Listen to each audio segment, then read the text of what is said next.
Hello everyone, it's Tom 10 Crafted here. In front of you also is Jake from Topp Cycling, and today in Crafted for Speed series we will cover 5th episode, which is about nutrition. Thankfully he didn't Smile. So whether you're doing 1 hour XCO or criterium effort like someone did in almost 7 hours marathon, it's very important factor, and if you ignore it, you are gone, basically. And whether it's in the race or in the training, it matters as much in both scenarios. It's the most immediate improvement you can make is getting nutrition right. Training might take a few weeks to take an effect, but if you get your nutrition right, you improve that day, it affects you right now. Does it mean we are going to unlock some secret formula in order to be able to perform well? I mean, maybe. Yeah, you could say yes to that question. You should have said not maybe, you should have said absolutely, definitely yes. Nutrition is like quite a popular subject now. A lot of people know about it.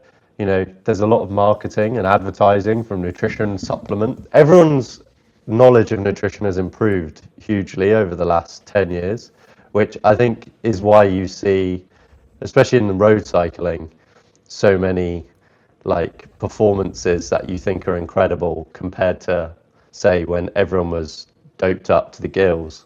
You still have guys smashing Lance Armstrong's times up the climb. And it's because they know how to eat and drink, they know how to fuel their efforts properly. Not even 10 years ago, even 5 years ago when I was still racing properly, I have stories where we'd go on training camps or big training days, and then you'd come back 200k, and all that would be on the table was some chicken and salad. And it's there you go. And it's we've done 6 hours on the bike, some of it behind a motorbike, and we're going to have some salad for dinner. How are you supposed to perform doing that?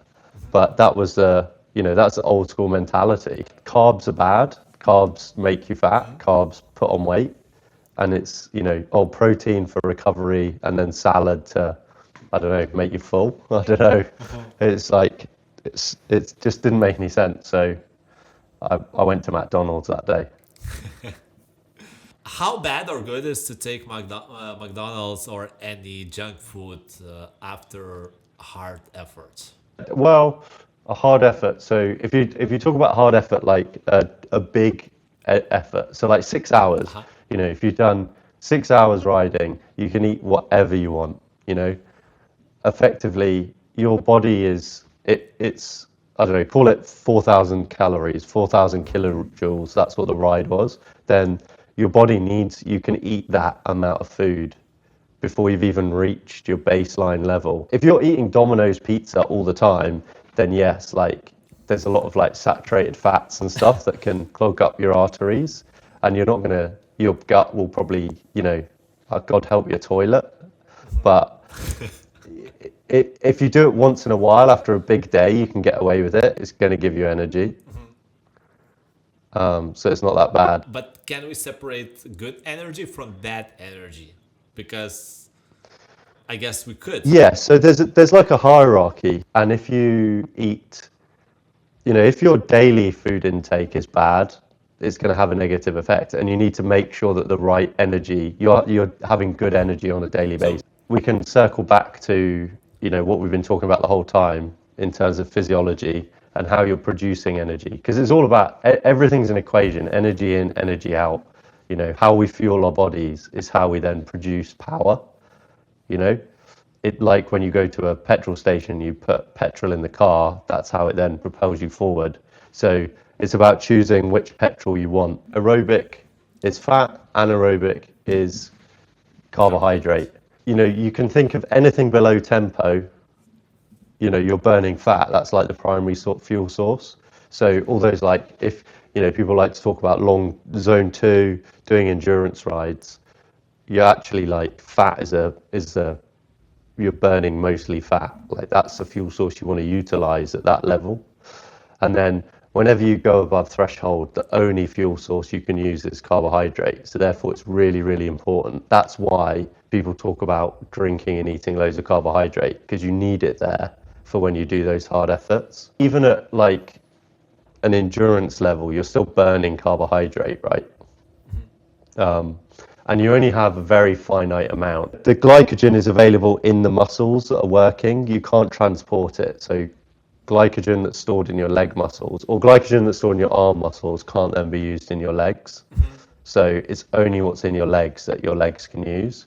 And then in the liver is where, if you know about blood glucose, that's what the glycogen that's stored in your liver is then what regulates your blood sugar in general, plus then what you're ingesting can go into your blood sugar. The blood sugar can transport glycogen to your legs. So when you're eating and drinking on the bike, that's what's happening. But in general, the glycogen in your liver is used for your brain. So there's actually only a really finite amount. So if you've got this 70 kilo guy, he's like 10% body fat. He's probably got around 12, 15 kilos of leg mass. And you can only store, say, 20 grams per kilo. So it's only like 300 grams of glycogen that, you know, a good athlete is going to have in their legs, which isn't very much, right? So add the liver glycogen to that, which is about 100 grams. So call it his fuel tank is like 400 grams. Yeah. If you think about, okay, what someone's doing at threshold, take, for example, this guy's threshold is 340 watts. He might be burning almost 300 grams an hour. So, you know, within an hour and 20 minutes, all his glycogen's gone if he doesn't replenish it. And even at like 200 watts, he'll be burning, I don't know, 40 grams an hour. So it's really, really important to be taking on as much as you can. Whereas fats, for example, on the other side of it, you know, this 70 kilo guy, he might have almost 50,000 calories worth of fat in his body, which is like 100 hours of riding. So, you know, you kind of don't really need to worry about that. The primary fuel source that you're concerned about is glycogen. I have two questions. Let's assume that the athlete has more muscle mass on the legs. Just his physiology allows him to have not 12 kilograms or like 15, for instance. Does that mean that his legs has bigger containers to store glycogen, or is it finite? Does the glycogen depends on the muscle size, or it's Yes, it does. So the more muscle, so if you think about it, each kilogram of muscle can store between 15 and 25 grams of glycogen. So if you are more muscular, you have more storage space. But that efficiency also depends on something or not. I mean, I'm talking here about more of biology, but still, why person A can have 15 grams where person B could have 25 grams per kilogram, for instance? The main reason is effectively your diet can do that. So if you eat a lot of carbohydrate, your body there's more carbohydrate for your body to store. So someone that's like very athletic, doing a lot of exercise and eating a high carb diet will store more carbohydrate in their muscle than someone that eats a lower carbohydrate diet, right? Is it trainable or not? Like, it's not trainable. Yes, totally. Yeah, it is. And when you hear about carb loading, so you know, oh, you eat lots of carbs in the run up to an event. Again, that's you're giving it more, so your muscle will effectively hold on to more carbohydrate. And the other question, so this was about the muscles, and the other is about fat. So when we think about those enormous resources of fat, I would assume that it can burn fat from literally any part of your body, even, you know, your all internal organs has like some fat around them. Does that fat also is used for energy, or there's like specific areas from which it's being burned? Just out of my mind question. I might be wrong when I say this, so just caveat that. Someone can do some research. But from my understanding, yes, fat can fat can be transported. So that the fatty tissues are around the muscle, but it doesn't necessarily have to come from there. So you can burn fat effectively. That's why your body will metabolize the fat wherever it is. So if you don't eat, you start to get leaner and leaner and leaner. Even though like I'm not using my arms very much, but my arms are very lean, right? Because my body will use that energy elsewhere to create Yeah, energy makes in my sense. legs if I'm riding a lot, Yeah, right? makes sense. So yes, I think it can, but I don't want to go out on a limb and say I'm absolutely right. So someone might put in the comments that no, Jake, you're wrong, and that's fine. I'm happy to be told I'm wrong, but my understanding is that yes, you can, whereas glycogen you cannot. Muscle glycogen can't be transported. It's used only in the muscle that it's stored in. Yeah, that's actually interesting that kind of one glycogen source is one-sided. It's only used in the muscles where the other can be distributed if needed, but it's limited. And one other thing, you mentioned that like at the FTP power, someone might burn, let's say, 300 grams, or you said something similar. How much he needs to add in order to delay the bulk? I could potentially went a bit ahead on our topic, but just for the reference, if 300 is everything someone has and he goes full gas for 1 hour, does that mean that after 1 hour it will be a hard time for him? Or Yes, yeah, reason being, reason he's being, run out of glycogen. yeah, He can no but longer produce efforts.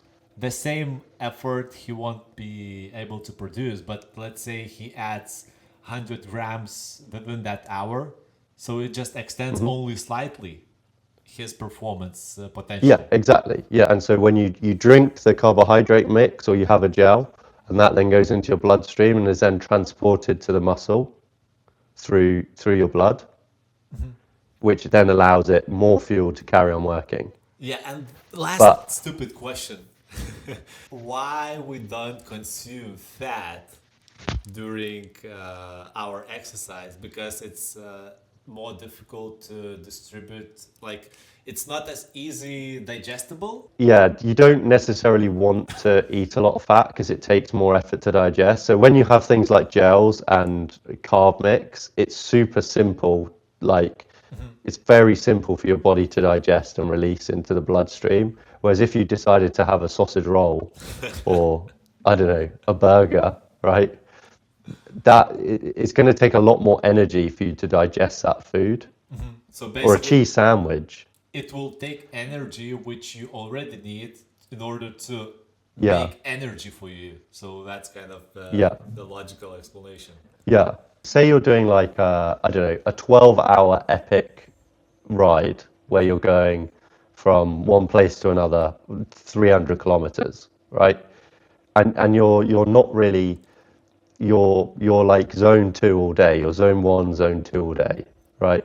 You could have cheese sandwiches. You could fuel that day on cheese sandwiches, no problem, and that would be absolutely fine. And actually, would probably be a healthier way of doing it because you're not taking on loads of sugar all the time, Yeah. and actually more enjoyable. You can eat nice stuff, and you know, and that will then keep you going for the day. Absolutely fine. If you're doing a race, 3 hours, full gas all the time, making hard efforts, you want that energy. Even if it's 1% that your digestion system is taking, that's 1% you want for the race. Yeah, So you want it to be as simple as possible. makes sense. And the other thing worth saying is that, above threshold, the rate at which you burn carbohydrate increases exponentially, right? So for 350 watts, call it 300 grams an hour, but by 400 watts, it might be 600 grams an hour, like literally double in 50 watts. And then if you think about doing a sprint of 800 watts, it might literally be a gram a second. You might do 25-second sprint efforts in a crit or something. Yeah. That's like a huge amount of energy that you need, huge amount of fuel. And people don't often think about those sprint efforts, but they actually have an even bigger impact Yeah, because it just that you takes that need to make energy. sure that you're eating and drinking for. And last, well, I have too much questions and we have not that much time, but let's say during the intense effort, someone consumes carbohydrates. Are they being stored in their muscles or they are being immediately used? What's the procedure of usage? Whilst they're riding. Yeah. So effe- so when you do exercise, your digestion system actually slightly changes, right? So you'll drink a energy drink or have a gel or even like have a Mars bar, whatever it is. When it's simple foods like carbohydrate, your body just like basically digests it and sends it straight into the bloodstream really, really quickly. And it sends it to where it's needed, to the muscle. It doesn't try and store it. It just goes, boom, we're going to use this immediately. And so it does. Whereas if you then stop and have a big meal, your body will then digest it more slowly, effectively. And then when you go to sleep, it will then restore it, replenish it in the muscle.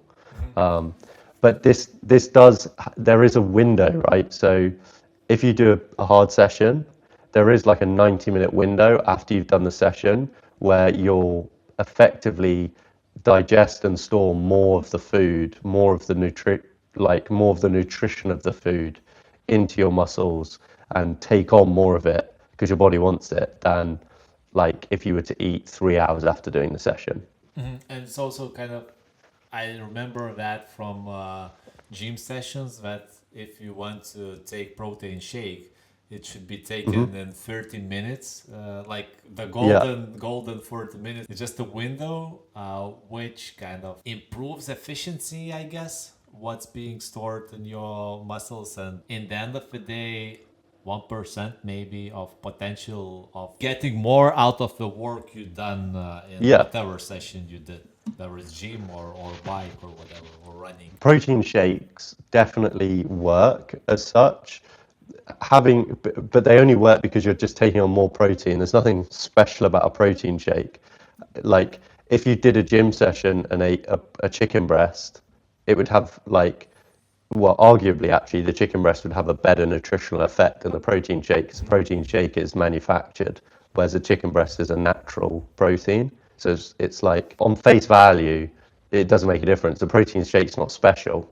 The only reason it's good is because it's an easy way to Yeah. get 30 grams of protein in immediately rather than taking a cooked chicken breast to the gym with you, which Yeah, some people do. And I'm sure you see bodybuilders at gyms literally will do that. absolutely. Eat 10 eggs after workout just because it's like Yeah. cool.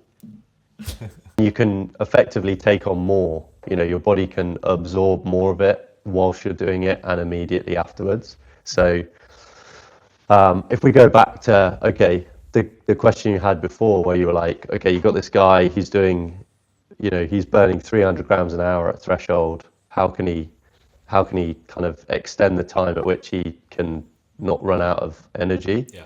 Generally, people say, okay, 90 grams an hour is what you can aim to take on, like without much kind of, most people could withstand about 90 grams an hour, Yeah, right? I would say without Whereas, putting too much stress on your stomach and digestion system.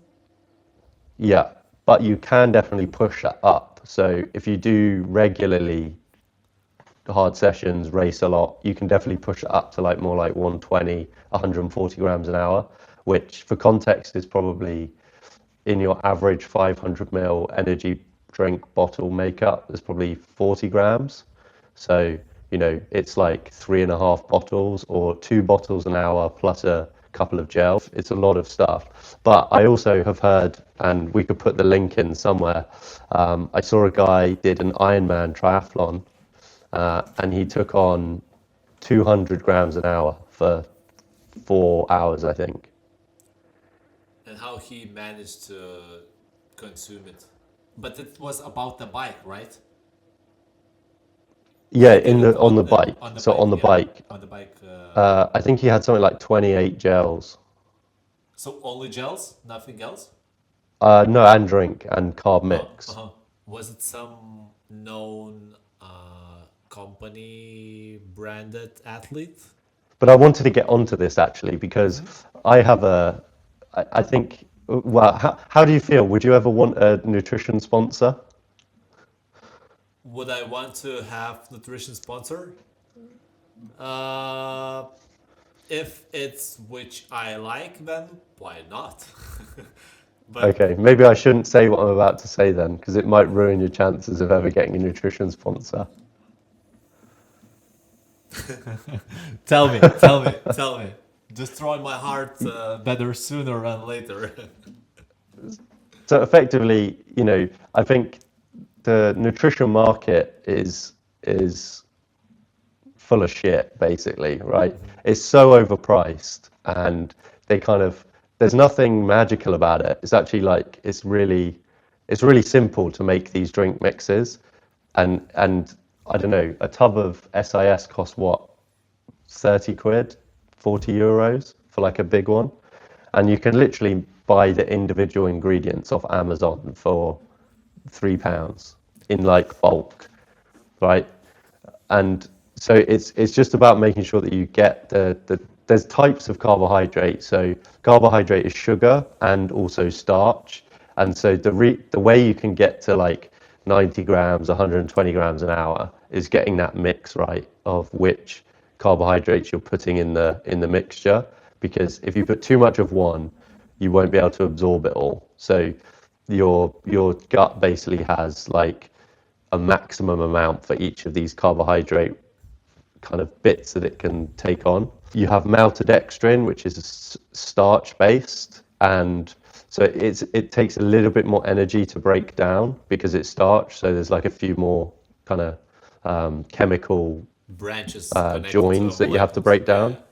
Yeah, a few more molecules or whatever. So you can aim for about 40 to 50 grams of maltodextrin an hour. Then you have fructose, right, which is like simple sugars and sucrose or glucose. Any of those mixtures, you can go for about 20 to 30 grams of like the sugar in each.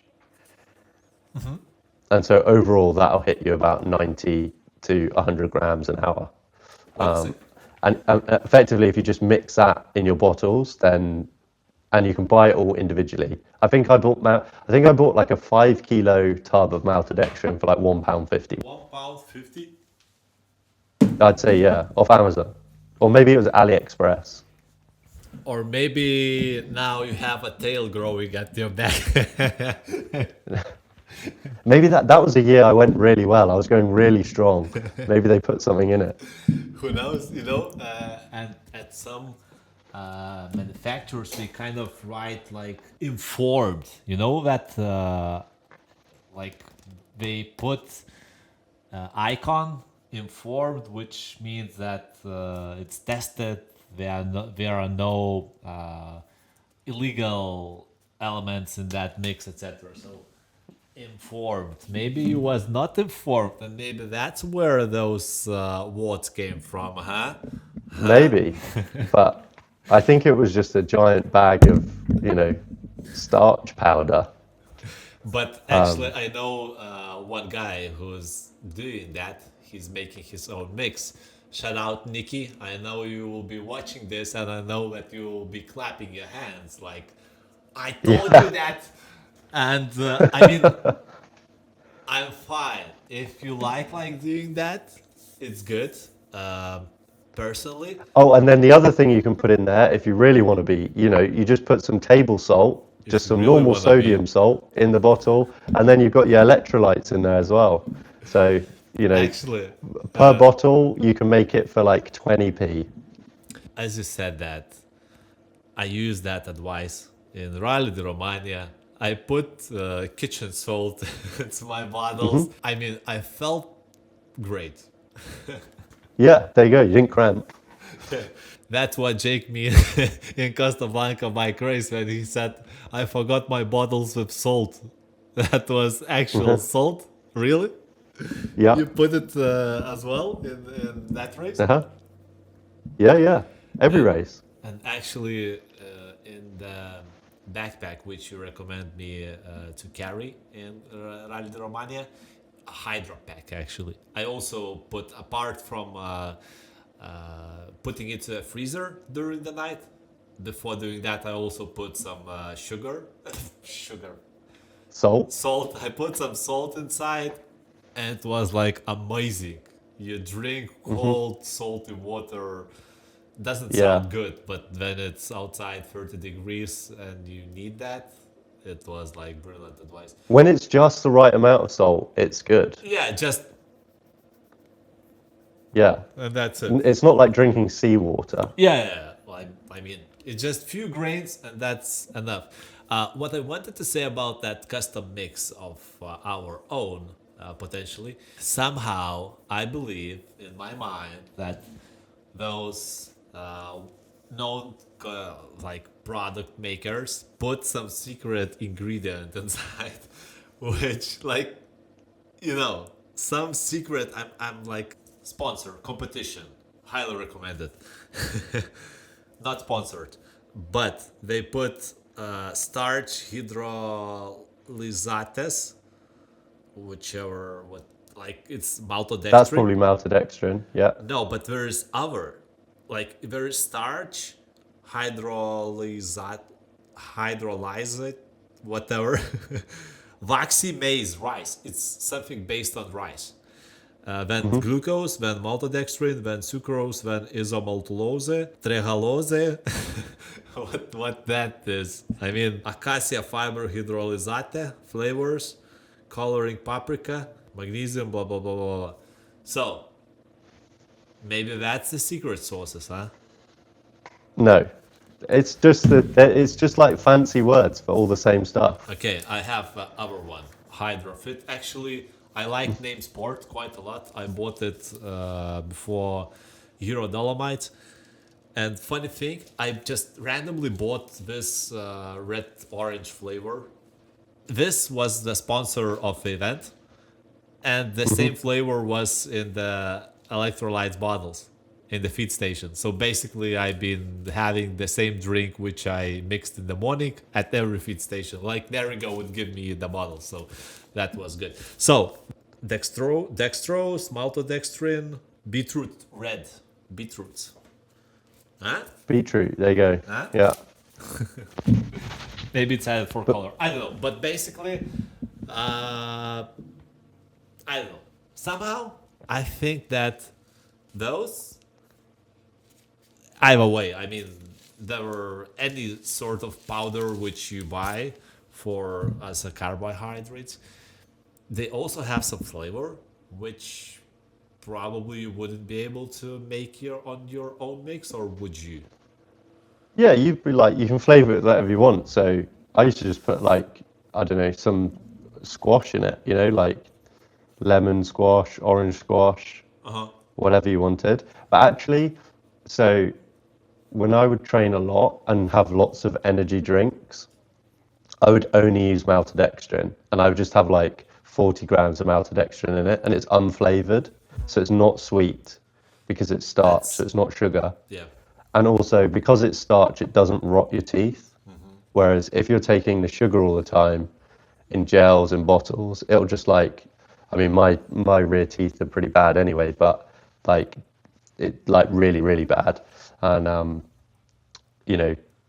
it's, by just having the starch, it's nowhere near as bad on your teeth. Yeah, basically all the carbohydrate has negative effect, especially when it comes from the sugar side.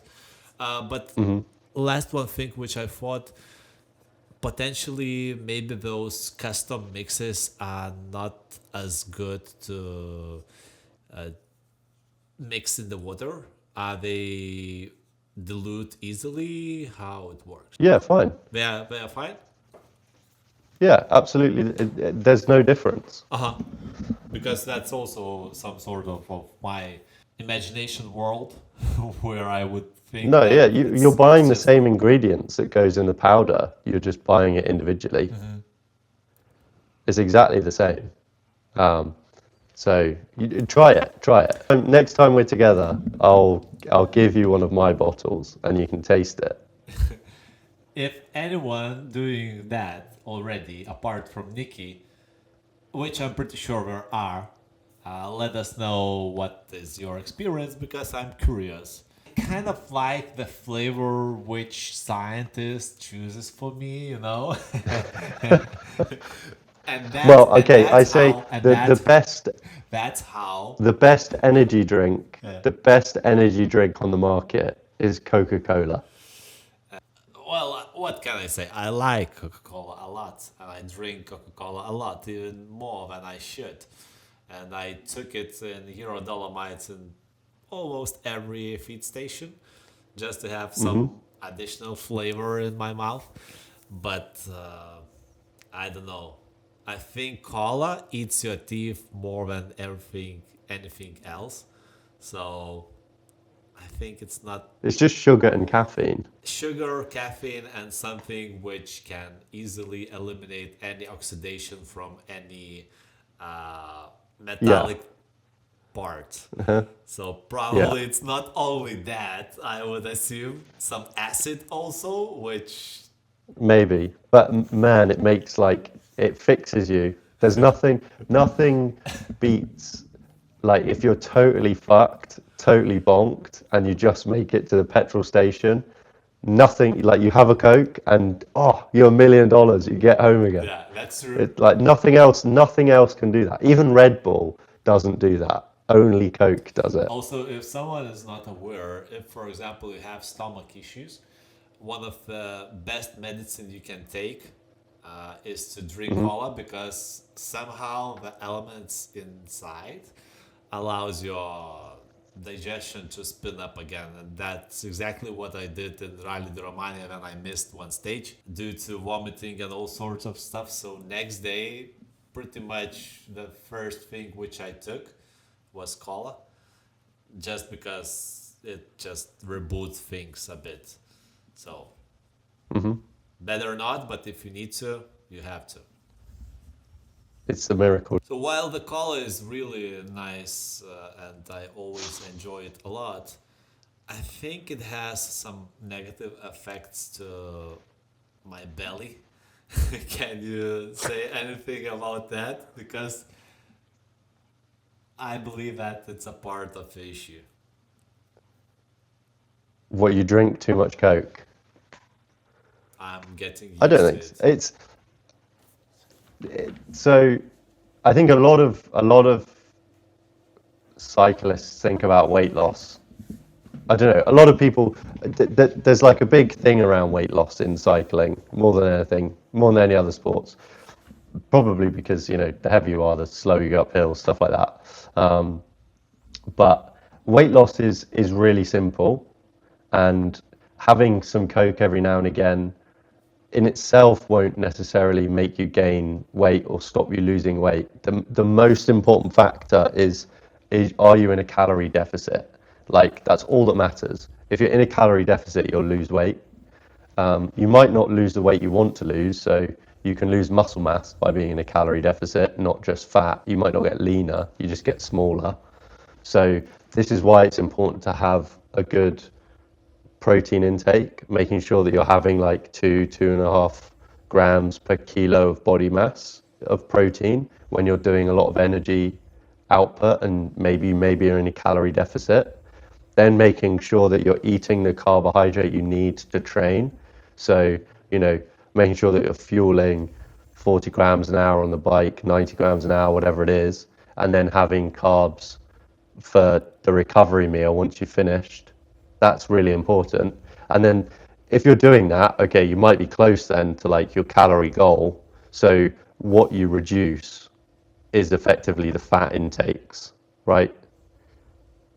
And that will help you. The protein will help you retain muscle mass. The carbohydrate's going to help you train a lot and do a lot of exercise. And then hopefully you'll become leaner, stronger, fitter. That's how you do it. But the fundamental principle is having a calorie deficit. If you don't have a calorie deficit, you're not going to lose weight. Yeah, and And so you can have Coca-Colas, as long as you're in a calorie deficit.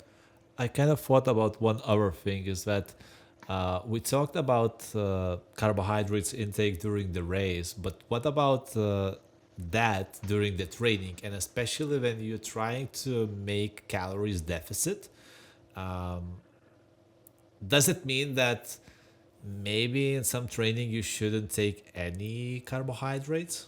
What would No, be your take? you've you've got to have the carbs, right? So let's say, for example, this rider has done 1,000 calorie ride, 1,000 kilojoule ride, which is like an hour and a half of, steady riding, good solid riding.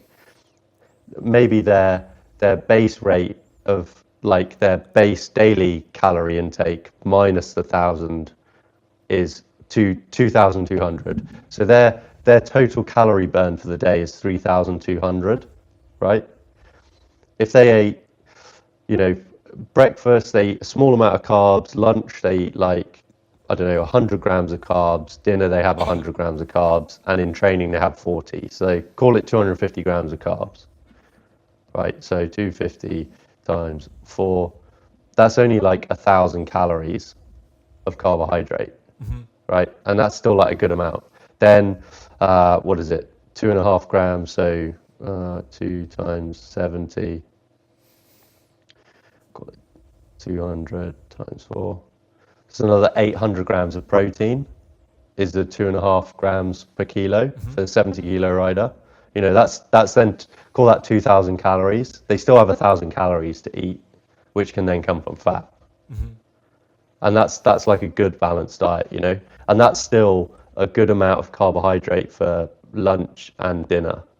And when we Like that would be like a big portion of rice or pasta or potatoes. And when we talk about the training, what nutrition would you recommend for people when we are training? Because personally, usually I try to eat like banana or stuff like that. I try to avoid not supplements, but all those drinks. I only take them Yeah. unless I don't have anything at home to just put into the mouth during the training. So that's my take on the topic. What would you recommend for people, whether it's consuming all those manufactured, making their own mixes, or just relying on actual natural foods, which is easy to 100% digest? whole food. So at all times, like wherever you have the option, eat something real. Don't like the least like if you think about processed food, yeah, and you have like ultra processed food, like the worst kind of, you know, ultra processed chicken nuggets or whatever. They're like at the far end of the scale of very bad, Yeah. right? Like, you know, and then you have like whole foods, so a banana. There's no processing in a banana. It's just it's a completely natural food. That's at like the best end. So you always want to go for like the best end. And energy drinks come in at ultra processed. They are down the scale of ultra processed. And gels, anything like that. Even when you're mixing your own, it's still ultra processed. You're just putting the ingredients together yourself, but it's still ultra processed. So it's always better to go for whole foods in every situation. And why do people sometimes, well, there are definitely such people who uses gels in casual rides. Let's say we go for 5 hours ride and they only rely on gels or anything like from manufacturers, sport manufacturers. I think it's bad approach Yeah, 100%. because Like it's unless bad for your teeth, it's bad for your gut, it's bad for, it could have, yeah, I mean, bad for your gut can have drastic consequences later in your life. Like if you think about it like smoking, right? That's bad for your lungs. Even if you smoked when you were in your teenage years and you partied a lot and smoked, and then you didn't smoke, your lungs recover and they're okay, right? And it's the same for your gut. But if you just eat shit food all the time for 50 years, it's no wonder that we're having more and more stomach cancers. You know, like the biggest growing type of cancer is stomach cancer, and it's because we eat so much processed shit. And so, and having gels all the time is like, again, I don't have evidence directly for it, but 100% I'm like convinced that it has an effect. And all the like healthy riding and training you do, it's not good for your gut. You're still like putting your gut through eating crap stuff. So always, yeah, bananas, having non-processed food all the time is good. That's what you want to be aiming for.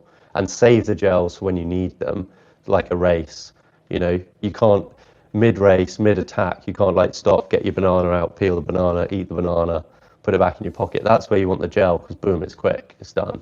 Yeah, that's true. And I would say, from mine and Jake's perspective, well, don't consume gels on your casual rides just to help your body.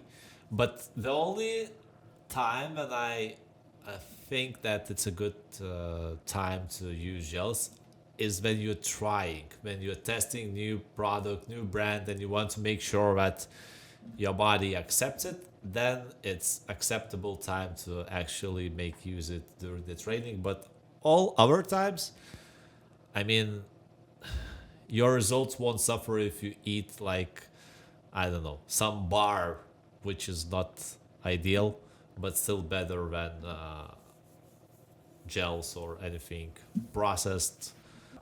I mean, I treat supplements the same as like on the scale of process, right? So a supplement is like a processed version of the real thing, right? It's been taken out of something, engineered and put into a pill. Whereas like having a good balanced diet when you are getting like lots of green veg, you're eating like, lots of fish, you eat like good quality meat, loads of like vegetables and grains and pulses, lentils. When you have that, you don't need supplements because you will get everything you need from the diet and it will be so much better for you. If you're if you're training 20 hours a week, then you might need to supplement some things because you won't get it in the quantity. You might not get it in the quantity that you, or if you're vegan, you might need to supplement with protein powders, right? But vegan ones, because you're going to struggle to get it from just a diet. So then it becomes okay. You can't actually get it. But really, you should just stay away from them if you can. Like 90% of people do not need to supplement anything. I think the one thing that probably, especially us, like we live in Northern Europe, so in the winter, you could definitely supplement vitamin D. Yeah. Like we probably could definitely do with supplementing vitamin D in the winter, but really there's like nothing else that you need to supplement, By the way, about you know? vitamin D, I know that it's the best to digest when it's oil, not tablets. Yeah. So I've like, or a spray, yeah, yeah, like I used to get one where yeah, you put yeah. it under your tongue. But basically not like tablets where it's dry. So Yeah. that one oily, that where it's in capsules where it's oil or something drinkable as well. So like that drips, there are even drips or sprays. So those are the best. Like There we you go. turned from training, coaching into pharmacy experts. Yeah, Thank us well, later. we're cyclists. The thing I wanted to say on supplements was creatine, right? Because Yeah. I see my Instagram feed is just full of people going, "Oh, I take creatine; it's so good," and it, I think people fundamentally don't understand what creatine does, right? It does. It helps your muscle generate energy through the explosive energy, right? So before the anaerobic system kicks in, you have this thing called the ACP-PR, the like something creatine system. I can't quite remember what it is off the top of my head. And it impacts that. So if you think about like the first 3 seconds, if you jump in the air, right, just stand up and jump. That's that energy system which is forcing the muscle can just contract straight away with explosive power, and that's what creatine helps like improve. So maybe A super simplified answer. If generally you had 3 seconds worth of this energy source, by supplementing creatine, you might get 5 seconds worth of it. So if you think about if you're in the gym and you're doing like massive heavy weights, you might be able to lift it 4 times, not 3 times, which will give you a strength increase and you'll increase muscle mass, which is good if you're a sprinter or an explosive athlete. If you're an endurance cyclist who's trying to go up mountains for 3 hours, it has absolutely no benefit whatsoever. And if anything, it has a negative impact because you'll put on weight by doing explosive efforts. You'll put on muscle mass, which is going to make you heavier, and you're going to go, relatively slower. Yeah, and one other thing, I think that from the gym perspective, those who takes creatine, creatine, how it's called, Creatine. creatine. All right. So those who take creatine, they kind of bulk up, like their muscles increase in size, but then they stop using it. They decrease in a similar fashion, like what they've been in the past. So that just means that additional liquid is being stored, or what's the Yes, reason? yeah. So you hold it, retains water. Uh-huh. So yeah, you gain weight and you can bloat. But generally, so creatine, because it helps you, like I say, if you like could do 3 reps of 100 kilos, you might be able to do 4 reps of 100 kilos. That's going to have an impact on your strength, right? If you do that for 5 weeks in a row, then stop taking creatine, you won't then not be able to lift it 4 times. You'll still be able to do four, right? So it Yeah. still has that lasting impact. You might then reduce size because you don't hold as much water, but you've still made that gain.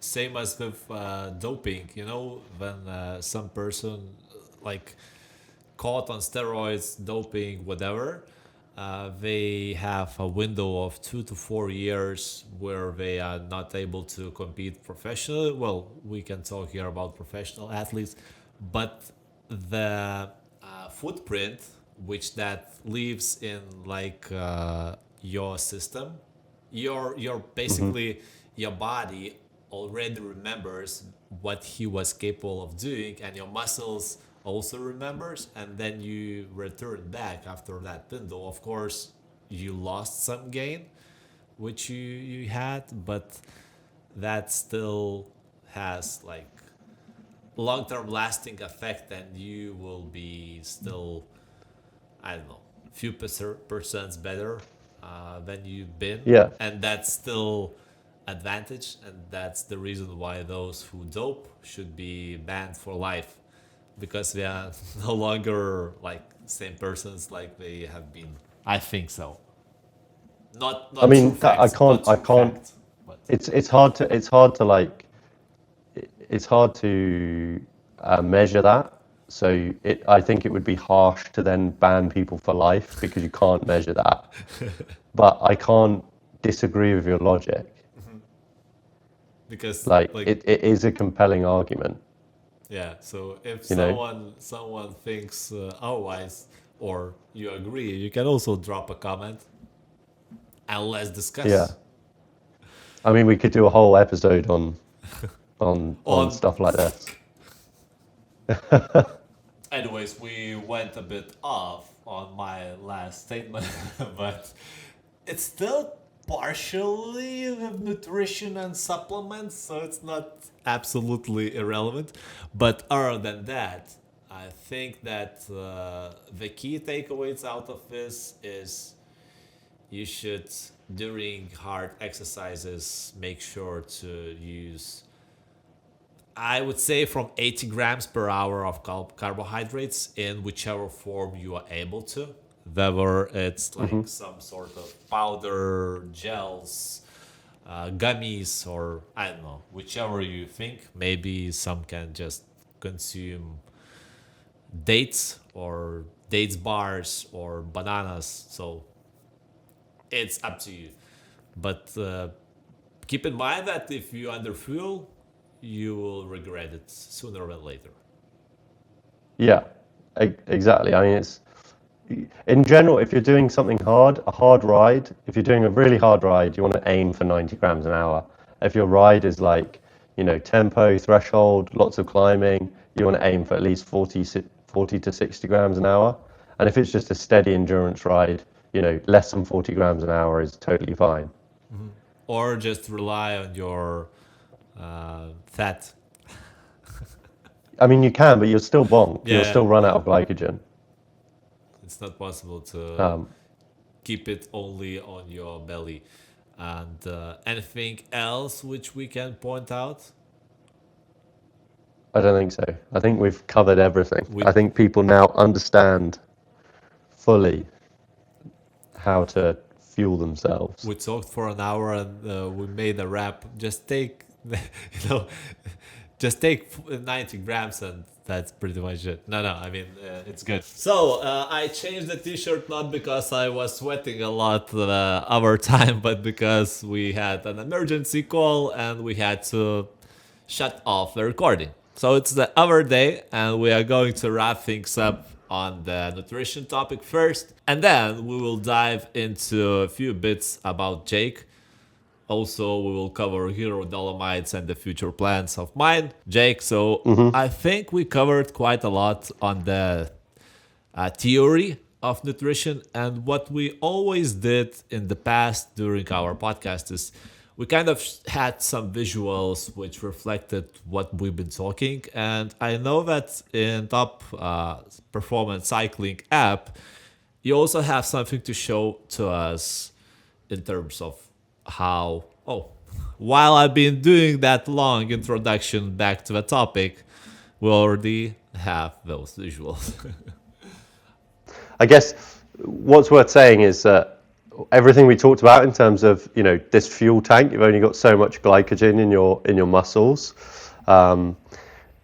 You can it's important then to create nutrition plans around that. So you're always trying to make sure that your fuel tank is well fueled for the sessions, right? Especially when you're talking about then, I don't know, if you are trying to lose weight or you're trying to be like a bit more clever and strict with your calories, but you very much need to make sure that you're getting enough carbohydrate, because that is what's going to give you the energy to do the sessions. And like we've said, right, the carbohydrate is the finite fuel source. And if you have enough carbohydrate, you will be able to do the session. Sessions tend to fail because you run out of fuel or they're set too hard. But, knowing that you're always well fueled means that you'll be able to do a lot of training day after day after day. And so that's kind of how I always approach training, coaching, setting plans. And ultimately, that's what I then wanted in an app when I built it. Everything is underpinned by this fuel tank. So rather than monitoring training load in terms of TSS or anything like that, I'm more concerned with how much glycogen you have. If I know you've got glycogen, I know you can do the sessions that are set.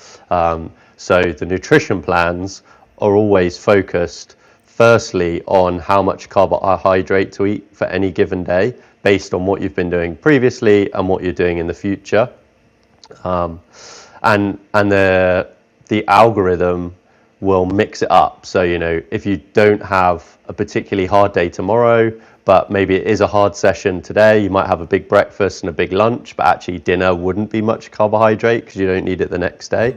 Or for example, maybe even if you had a day off on one day, but you had some big sessions coming up, you might not have much carb for breakfast or lunch, but you'd have big carbs for dinner, that sort of thing. And then that's on the left, you can see this fuel tank, which is trying to visualize, okay, how much fuel have you got any given time? And one of the things I'm working on at the moment is to be able to try and put that on the actual Garmin so that while you're riding, you can get a visual representation of it. It's a bit more complicated to actually do in practice, but it'd be something quite cool to have in the future anyway. And how precise that number is? I mean, I assume that it's estimation based on the load you did in some past days. And yeah, so it's just estimation. the numbers, it's not actual, numbers, not precise actual number. Yeah, the number's accurate in that it's, it is an estimation. So because we do we know how much carbohydrate you burn at any given time through kind of testing, we know what your VO2 max is, so we know how much carbohydrate you burn for any given intensity. Everyone's like base level burn of carbohydrate is about the same, and kind of height and weight. Like if you're a male and you're roughly the same height and weight, your base rate burn of carbohydrate will be very similar. And now because we have wearables, and this connects to wearables, you can monitor someone's heart rate throughout the day, which can then give it even more kind of information and data to create the model from. So effectively we can model it 24 hours a day, and because we know what training you're doing, we know what you're supposed to be eating. If you then follow the program, it's very accurate. But then the program then chucks in kind of days that will basically deplete it to zero. So the session's designed to make you fail, and that way it knows, okay, once you failed, wherever you got to on the session, okay, it kind of has reset it, so it knows that effectively your glycogen was at like zero. I mean, it's not zero, but effectively zero. Does that make sense? Yeah, it just adjusts, and based on the testing protocols of some sort, or how you call those, not testing protocols, but you call it some calibration rides, I guess, right? Yeah, exactly. Yeah. It's like a calibration ride. Exactly. And it's also worth mentioning that there are a lot of recipes for breakfast, lunch, dinner in the app. And quinoa is one of IE's yeah, it does look. It loves quinoa, which is a bit of a bug, to be honest. I mean, it's so obsessed with quinoa, so we're trying to like iron that out. Hopefully, it'll become a bit more creative with its recipes. But yeah, it loves quinoa. But from a nutrition standpoint, quinoa is very good for you. So potentially, he's suggesting what's like the best of all worlds. So maybe we should take into account that during our food preparation. Maybe I will do that in the future. Yeah, try it. I mean, I've tried quite a lot of the recipes that it's done, and a lot of them are pretty good, to be honest. But yeah, it does give you a lot of quinoa. What the visualization on the left also showcases for training priorities? Is it for this events, which is set? Yeah, so the training priorities is like, okay, what does this guy need to focus on? Whatever is like, what are the areas of his profile that he needs to work on based on his goal. So for this guy, his VO2 max is like number one. And then the green is the session. So what is the actual session that has been provided for the day doing? And you won't always just work on your weaknesses. You're always trying to build a, good solid training foundation. But it gives you an idea of, okay, the bits today, how do they correlate with what you're doing? What's your like long-term plan, and that every session has a reason. All in all, nutrition is important, and I have kind of one recent example, where I potentially did not fail in the nutrition. And it was an extremely long day in the saddle. Hero Dolomites, 86 kilometers, more than 4K of elevation. If you know me, usually I try to use the same gels every single time because I know that they work for my body, blah, blah, blah. But sometimes when traveling especially, it's not necessarily easy to carry a few kilograms of gels for upcoming stage races. So in that case, I just try to go around the shops and buy anything which I'm able to find. And that happened that before Hero Dolomites, I went to one of the biggest shops in Italy, which was massive. And they only had Cis and Named Sport, because Named Sport I haven't tried. In the past, I took Cis, Beta Fuel, in 6 hours, 10 gels maybe, which results into 400 grams, plus few gummies, and also few carbo drinks. Even though, remember, Jake, in Volcat, I told you that Cis, I don't feel them. I take them and they just disappear, and I don't feel that immediate boost. I think it was mental. As long as you are able to eat enough and you are not pushing the red line all the time, which usually I do in the beginning of the races, I think that comes as a result later during the day. And then I take a gel and nothing works. It feels like nothing works. In Hero Dolomites, while it was a bit different race than normally, I think nutrition was the key part, as well as managing your efforts. So in that sense, I might have been a bit too conservative for managing my efforts, but at the same time, at least I didn't bonk. So that was like a very rare occasion in such long race. And maybe after 5 hours and a half, I felt that volley of death is taking something out of me. But it was still a good way of using those gels. And in general, in such long durations and such long rides, would you suggest to rely only on the gels? You would probably eat everything which is in the feed stations. What's your take on that topic when we come to such long race in the long stretch? By the way, we covered race analysis of this race as well, which is in a separate video, but here we're just touching base the nutrition part because it's relevant. I think a race like that, it depends. So a race like that, it's not that technical. You're not going like absolutely full gas. You're going hard, but you're not going like as hard as you can. So you could definitely eat things like bananas and more like real food than just gels. Especially like you're on the bike and you're trying to eat that stuff for 6 hours. You get pretty sick of it. So I'd want some like savory, salty stuff that's not so sweet, especially, or you might want to start with that stuff. So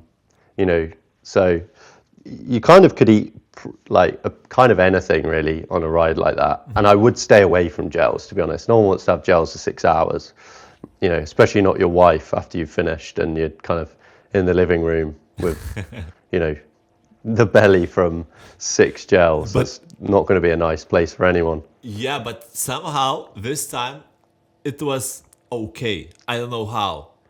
Probably I was just destroyed in other ways, and it felt like that's the least of the concern. Yeah. But in my opinion, what is not so nice is that feed stations created at the bottom of descents. That means if you would eat at the top, but of course it's difficult to put feed station at the top of a hill somewhere. But at the top you could just eat something, and while descending for, 20 minutes, you would already start digesting it. Where at the bottom, if you eat something and you go immediately on the climb, it's going to be a bit harder for the stomach, I assume. Rather than marginal, because like we said earlier, your body is it turns out to overdrive to like get the get the sugar to get this stuff into your bloodstream. It happens very, very quickly. What usually happens if you if you consume too much carbohydrates? What is the feeling for you to realize that you consume too much? Generally stomach cramps. Something like the pain in the stomach, or what's like? Yeah, like, where you have like, I don't know, how do you describe stomach cramps? Just like there's something in your tummy that doesn't want to be in there. I mean, you can also get like, diarrhea. So your body will start evacuating the excess stuff. But generally it's stomach cramp. So it's your stomach can't digest it and it won't even go through to be able to pass. So you'll just have stabbing pains in your stomach that just become really uncomfortable. When that happens, I think that I lose a bit of power while it's happening. And it just feels I mean, you won't be comfortable, so you're not going to be able to do your best performance. So yeah, you probably will lose power. But it won't affect, or I don't know, to be honest, someone cleverer than me might know. I don't think it would affect the kind of your muscles' ability to produce the power. It's more you like probably mental. could still do it. Yeah, it's just like I'm not Yeah, it feeling just like right. Like throws you that. off your rhythm, right? You're uncomfortable, so you can't do it. And in general, for such a long race, for example, what would be your recommended grams per hour?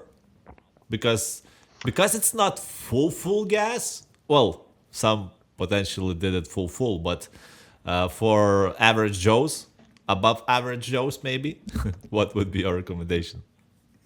I'm just going to quickly get up your uh, power curve. Do you remember? So, what did you average throughout the day when you were climbing? Up to 300. And do you know what your average power was for the whole day? I think average was 190 or something, but it's like average. Normalized was 230, and I also like tried to do some work with data, and if I eliminated the walking and standing parts, normalized was 270 Okay, for so 6 hours. let's call it 250 then. So for you, 250, you're burning exactly 90 grams an hour. The second number is Yeah, is the grams an hour. So you're burning 90 grams an hour, 6 hours. so it's Yeah, more it's than half. 540. Yeah. You probably got what, like 450, 500. I would call it, say, just let's take, for example, you got 450 grams. So in your muscles that you can use.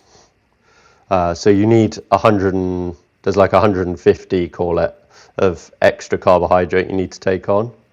So 150. So you're So you calculating could have like done it on like 25, 30 grams an hour, uh-huh.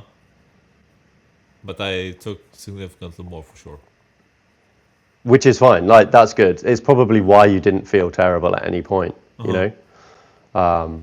And also you're going higher you're going harder in the climbs, and then you've got periods where you're not doing anything, but your heart rate's still high, and at altitude, your physiological profile probably changes 10, 15%. So, maybe you're actually burning rather than 90, you're actually burning like 110. But And so, then we did race analysis for other races. Usually, I told that well, it was high, not high, but those races were the amateurs of experienced experience. Those races were basically experienced amateurs, and they did yeah, really well. And it was very rare occasion that I could catch someone during the day. If they went ahead, they went ahead. Where yeah, here in the last 2 hours, I've been catching guys one by one easily, and of course some were from other distances. But more or less, I think that either they started earlier or I just maintained that throughout the whole day quite well. But other than that, all the race analysis about Hero Dolomites will be read in separate videos, so I'm not going too much in depth about that. But I'm going to tell you that Alps Epic, I haven't been there because they did not allow me to record, which is a bit funky because later, once event has happened, I saw the guy recording with camera on the helmet, which is like, I actually sent that reel to them and like, can you explain this to me? And they did they respond? responded, no, they did not respond. And that guy was recording all the races, all the days. So that's one thing. And the other, I also consider Transmaurienne race, which is 5 days in the Vanoise region in France. And they also dismissed it because UCI does not allow to record. I mean, I just returned from UCI Marathon, which is World's Cup event.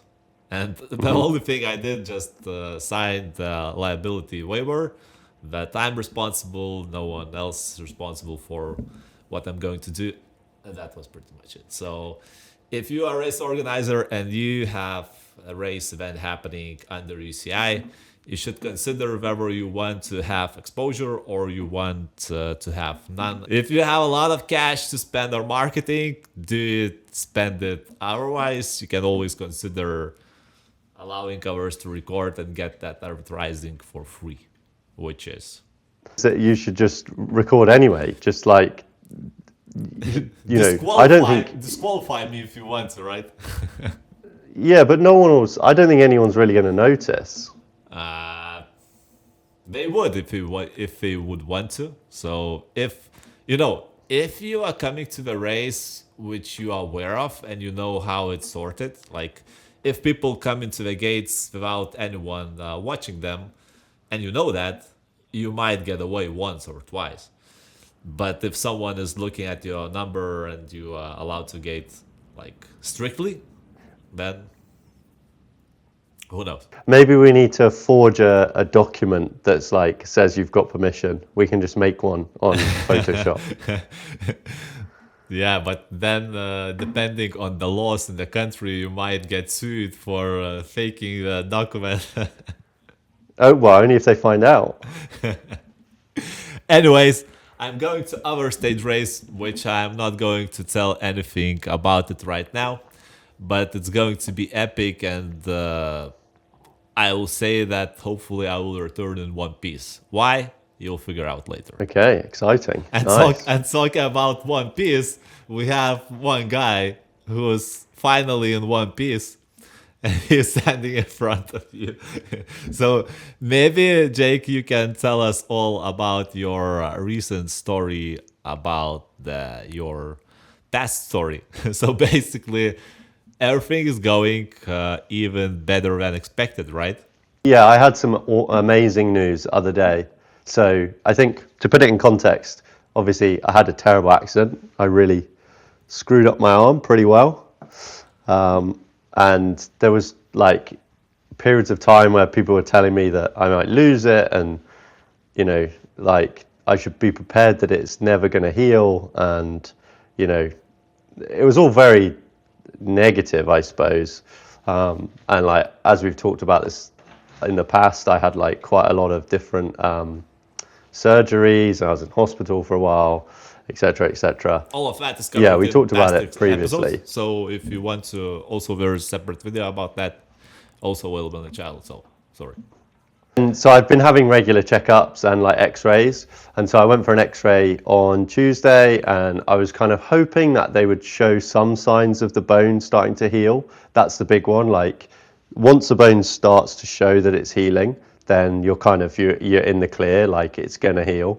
So I was really hoping that I'd see something. And just to put it in context, in your forearm we got two bones. So I was told that the bone that was less damaged will probably heal, and the bone that is more damaged probably won't heal. So I was going thinking, well, I hope that one of the bones is showing that it's healed. And then I saw on the x-ray when you had it done, you get to, I went and had a look, and I was like, oh, I'm pretty sure that looks like it's healing. Like I can see healing there. And the x-ray technician was like, oh, I don't know. Because he didn't know what it looked like before. So I was like, no, definitely. So I like high-fived him, and he must have thought like, who the hell is this guy?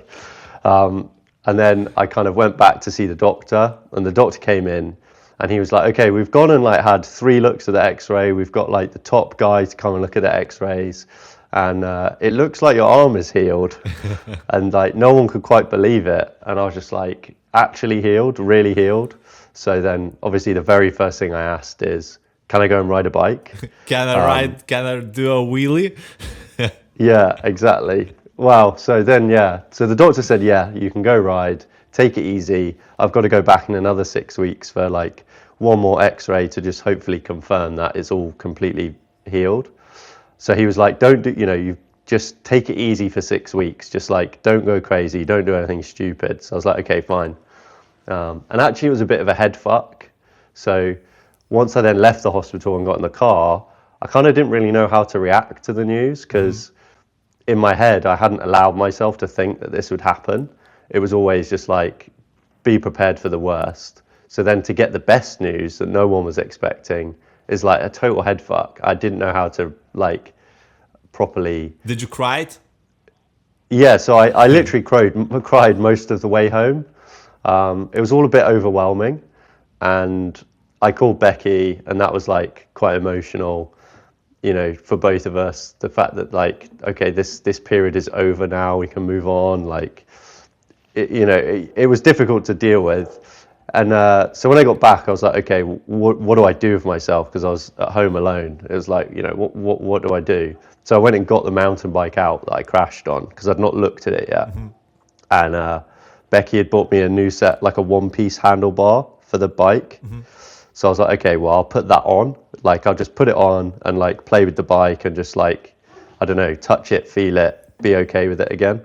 And as soon as I put the bars on, I was like, I've got to go ride it. Like, already just boom. So yeah, I started practicing some wheelies in the garden.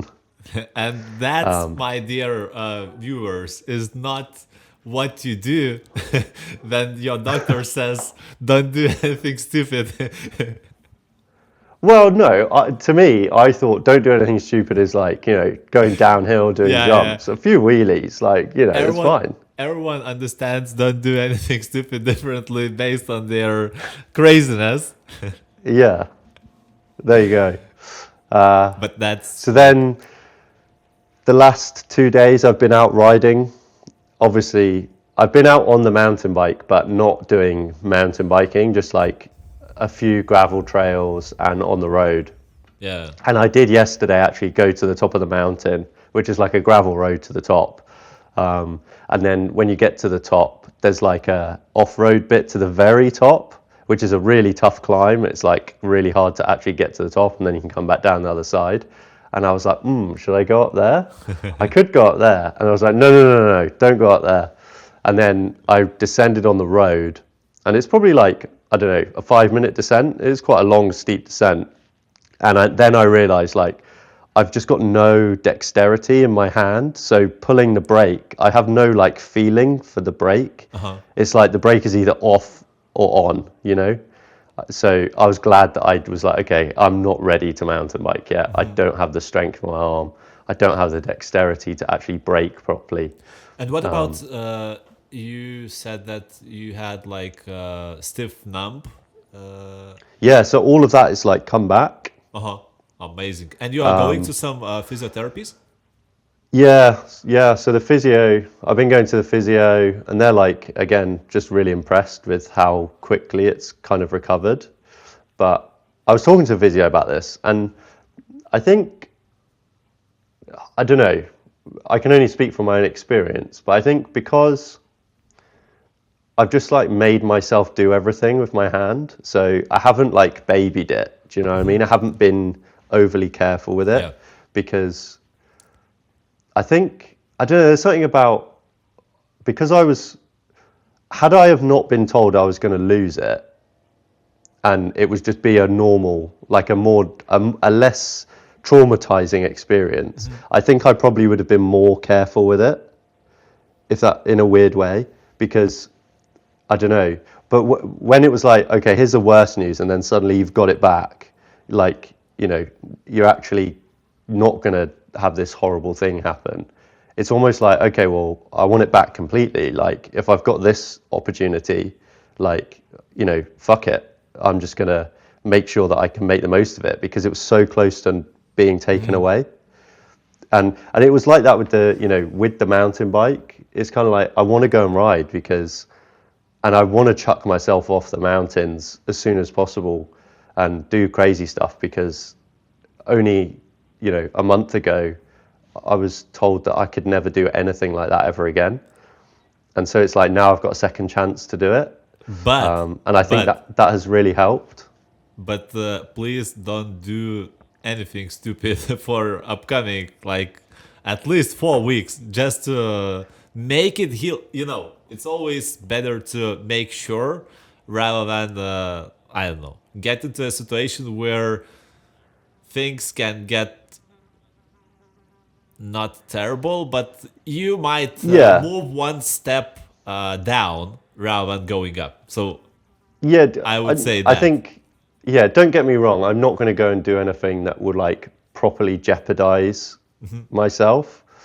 It's more just like, I'm not going to baby it. Like, I want to stress it. I want to make it. It's like, I don't know, when you're recovering from especially a broken bone, it's sore, it hurts, but it's a good pain because the next day it hurts less because you're breaking down the scar tissue and you're like increasing the range of movement, which your body is swollen. It's like there's scar tissue, there's inflammation. And the only way to get it back is by going through that pain. So actually the pain is quite good. And so it's like, yeah, I've just like not wanted to allow myself to go, oh, that hurts, I'm not going to do it. It's just like, no, I'm going to do this, I'm going to do this, I'm going to do this. And every day you can do a bit more, bit more, bit more. And I think that is why it's healed so quickly. Yeah, that's amazing news. And I think that you got lucky. The reason being why I said that is that I talked with James, who was like, by the way, one funny situation. In Hero Dolomites, I met James from Costa Blanca. And he's like, oh, Thomas, I saw your coach had a nasty incident. So people already assigning you as my coach. That's one funny thing. The other is that he said, I don't remember the athlete name, but some pro woman crashed badly, hit the tractor on descent or something like that. And kind of she got injured to the way where nerves are not working on her side. So it's just very thin line between what could have happened. So Absolutely. I mean, I know that you know that, but on the flip side, we have one success story. So I wanted to add a bit of drama and said that it's not like every story will turn out to be as successful as yours did. There's just for sure our ones as well. So it's not like it's a good luck. I would call it this way. I would say on the one hand, I've been lucky, but on the other hand, I was very unlucky. Like to sustain the level of injury that I sustained in the crash I had is just ridiculous. Yeah. You know, it's like as if you just got out of bed and tripped up and then you've snapped your leg in two pieces. Yeah. That is the equivalent of what happened. And so you would say that's like really unlucky, rather than, oh, because I then didn't have lasting damage, I'm lucky. So it's kind of like swings and roundabouts. But you know, the same happens like the same happens for like basketball players who just run on the like without doing anything, and then they Achilles just tense. Just their Achilles down. just snaps in half, right? And then they can never. That's it. It's the end of their career. Yeah, maybe not necessarily the end, but 1 year eliminated from their career. Yeah. Yeah. So yeah, I think as unlucky and I suppose in a way lucky, but I mean I don't count myself as that lucky. I just count myself as I've got a second chance, which I'm very grateful to have, and it's made me reaffirm. Okay, I love cycling, and that's the thing that brings me. That's why I wake up in the morning and look forward to stuff, is so I can ride my bike and go on adventures. And I'm going to keep doing that. I want to do loads. And that kind of, the first thing I thought about when the doctor said, hey, you can ride again, was like, right, great. February, we're going, me and you, we're going to do the Med Epic. Like nothing's going to stop us. Yeah, we're coming. We're going to do it. We're going to do it as a pair. Like nothing's going to stop us. Hopefully nothing really not going to stop us. No, I can. Well, you never say never, but like I can see it happening. We're gonna get it done. That's like we talked about this very precautiously, I guess 1 month ago, and now it's just potential possibility without any hidden notes in between. So that's like there's no real reason we can't. I might not be able to. I don't know how confident I'll be actually doing technical descents at this point.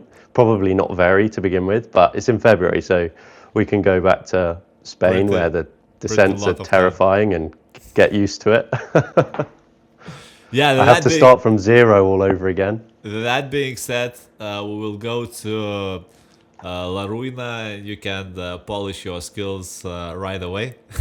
And last but not least, we kind of covered a lot of things here, but what's incoming on the sixth episode of Crafted for Speed series?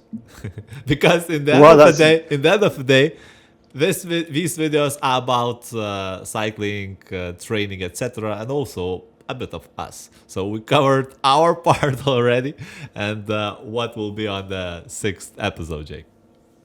that's a good question because I don't. It's kind of open for debate at this point.